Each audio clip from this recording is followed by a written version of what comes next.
Hey everyone, it's Undead Nerd here on my Twitter, and I might as well talk about a few things that's on my mind without a couple of tweets here. So first off, I joined Twitter because as mostly a way to share my politics, as a way to vent, because my community tab where multiple people can join is not the place for it. But with Twitter, you could definitely have a niche audience. I'm not even famous yet, so. As for other things, you know, Elon has really fixed this website. I mean, yeah, I don't agree with everything he does. Like being paid to be verified, that's stupid. But everything else, I'm actually fine with him doing. You know, oh, like you could be blocked, but at the same time, something's going on in my leg. You could be blocked, but you could still see the post of somebody because if you really think about it, most of the people who blocked you on Twitter, like say Anita Sarkeesian, is probably was probably the most cowardly thing back in the day. Like yes, sometimes blocking has a legitimate reason, but people like Sarkeesian or maybe a Lucasfilm employee, they really uh, they really do show that blocking is a cowardly move for most of the time. But yeah, I'm about to. That's a punching bag, in case you're wondering what I put my hand on. But yeah, I wanted to mostly talk. I also wanted to talk about my disappointment with politics on the internet. I know it's Christmas season, December.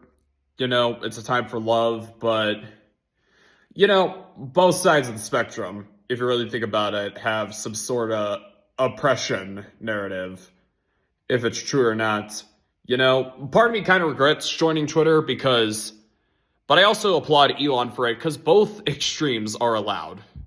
It's like these people bitch about Elon all the time, but he's allowing the echo chamber of Twitter back in 2020 to stay, while at the same time allowing another side. While Blue Sky, that shit of a platform, on the other hand, it's technically 2017 Twitter all over again, like a one-sided hellscape, and of course, apparently there's a lot of pedos and furry degenerates out there, but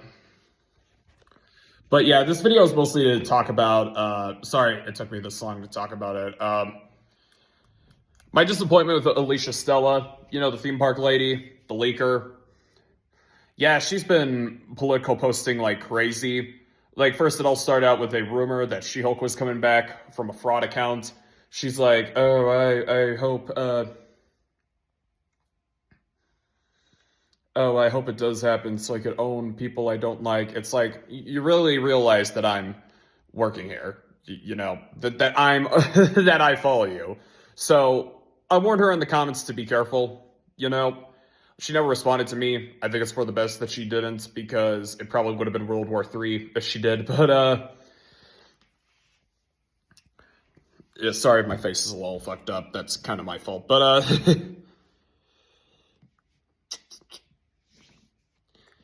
and then she started having a meltdown about Jim Cummings, like, him coming out as a conservative as of late. As much as I applaud Elon for allowing both extremes, because it's either both are allowed or one is, Like, I feel like if the right was taking over a place, then I probably wouldn't have as much of a problem with it, and that's what the left-wing echo chamber has taught me. It's taught me to be considerate of both sides. It's taught all of us to be considerate of both sides. But, so yeah, she's been having a meltdown about Jim Cummings because, God forbid, we have all the celebrities but one is a standout in the crowd, Like, that's how I see, leftist movie fans.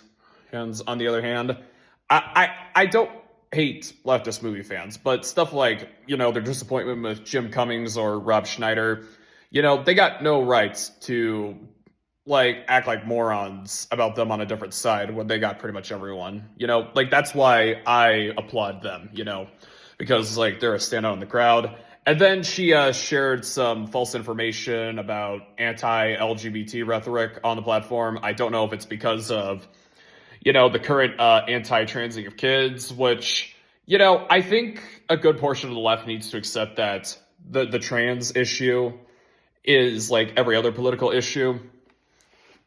If you have ideas like men turning into women, it was always going to have a hold up. We need to set some ground rules here because it doesn't make sense for the most part. That's what the right believes. The right doesn't hate. They just say, hold up, wait a minute. We can't just allow an idea like this to be everywhere. But that's the problem with the modern day left. They don't want to see where we're coming from. They just want to shout phobia at us. I'm pro-trans, but I'm not a trans activist, like how Alicia Stella would put it.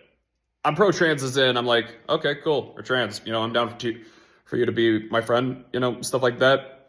Like, that's what conservatives are. We also believe that, of course, the sports thing and the bathrooms and teaching it to little kids, like that's the stuff we believe. Like, if you have such a convoluted idea like that, we're of course gonna say we need to set up some ground rules. So I think that's what she could be talking about.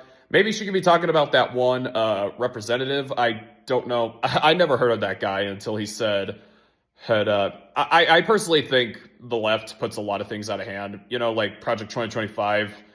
It's such apparently it's not that bad, but it's 900 pages. I can't blame anybody for not reading it, but I think the left is the party for fear-mongering as of late. It's like, of course. But in that same tweet, which really pissed me off about Alicia, which just caused me to unfollow her, she said, Blue Sky punishes people for their actions, which, no.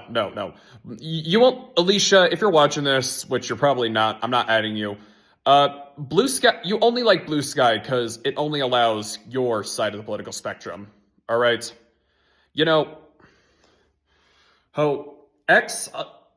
Again, we need to accept that the trans issue has become politicized. A good portion of my party believes in the same thing you condemn. You might say it's hate, but it's different. But no, you only give credit to Blue Sky because it was founded by the former Twitter CEO. It's a giant rabbit hole. It's a giant echo chamber for liberals. And that's why I hate Blue Sky so much. I will never join that website, ever. I could join it as like a joke, like I could post there's only two genders. Yeah, you see, there's stuff like that. Even that common fact has been politicized as of late. But it's like, yeah, I'm trying to tell Alicia that I'm not trying to say there's no anti-gay shit on the platform. I'm trying to tell her that you're taking it way out of proportion.